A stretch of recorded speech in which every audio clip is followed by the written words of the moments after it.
اچھا، یہ ایک میسیج آیا تھا کہ شب برات کے خصوصی وظائف اور شب برات کے نوافلوں کے بارے میں بتائیں۔ رحیم یار خان سے نواز بھائی نے یہ میسیج کیا۔ دیکھیں، شب برات شروع ہوتے ہی اللہ کی خاص رحمت و برکتوں کا نزول ہو جاتا ہے۔ امیر اہل سنت دعوت برکاتہ العالیہ کا بڑا ہی شاندار رسالہ ہے آقا کا مہینہ، یہ آپ مکتبۃ المدینہ سے ہدیۃً طلب فرما سکتے ہیں۔ دعوت اسلامی کی ویب سائٹ سے آپ اس کو ڈاؤن لوڈ کر سکتے ہیں۔ اس میں نوافل کے بارے میں لکھا ہے کہ شب برات کون سے نوافل پڑھنے ہیں، مغرب کے بعد کون سے نوافل پڑھنے ہیں، جو 6 رکعتیں جو ہمارے بزرگوں کا معمول تھا، جو 6 نوافل ادا کیا کرتے تھے، تو وہ بھی اس میں الحمدللہ لکھے ہیں۔ دعائیں نصف شعبان المعظم لکھی ہے۔ بلکہ میں آپ کو ایک فضیلت بتاؤں، بالخصوص جو بے روزگار افراد ہیں، جن کے رزق میں تنگی ہے، جن کے رزق میں برکت نہیں ہے، جو معاشی حوالے سے ذہنی الجھن کا، پریشانی کا شکار ہیں، پریشان رہتے ہیں، آپ شب برات کو دعائیں نصف شعبان المعظم یہ ضرور پڑھیے گا۔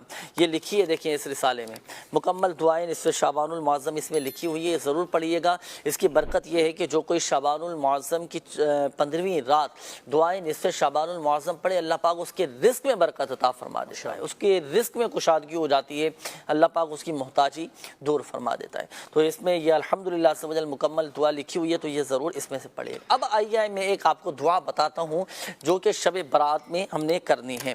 دیکھیں، جہاں ہم اپنی مختلف حاجتوں کے لیے، حاجتوں کے پورا ہونے کے لیے دعائیں کرتے ہیں نا شب برات میں، بخشش و مغفرت کی دعا، ایمان کی سلامتی کی دعا، خاتمہ بالخیر کی دعائیں اور دیگر ہم اپنے لیے کر رہے ہوتے ہیں، تو ہم نے اپنی دعاؤں میں دعائے آدم علی نبینا و علیہ الصلوۃ والسلام، حضرت آدم علیہ الصلوۃ والسلام کی جو مقبول ترین دعا ہے نا، وہ بھی اس شب برات کو اس دعا کو پڑھنا ہے۔ وہ دعا کون؟ بلکہ میں آپ کو فضیلت سناؤں۔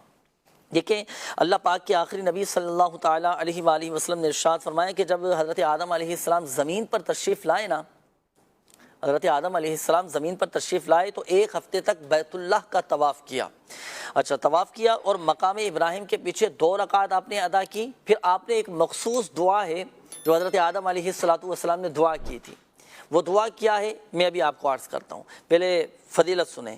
دعا کی تو پھر اللہ تبارک و تعالی نے آپ پر وحی نازل فرمائی اور فرمایا کہ اے آدم، تو نے مجھ سے عمدہ دعا مانگی ہے، تو نے مجھ سے عمدہ دعا مانگی ہے، لہذا میں نے تیری دعا قبول کی، تیری دعا قبول کی، اور تیرے بعد تیری اولاد میں سے جو بھی اس دعا کے ساتھ مجھے پکارے گا، میں ضرور اس کی دعا قبول کروں گا اور اس کے گناہ بخش دوں گا، اس کے دکھ درد دور کر دوں گا اور ہر تاجر سے بڑھ کر اسے عطا کروں گا۔ سبحان اللہ، سبحان اللہ۔ جی، اور اس کی طرف دنیا جو ہے نا، دنیا اس کی طرف رغبت کرتے ہوئے آئے گی، اگرچہ وہ اس کا ارادہ نہ کرے۔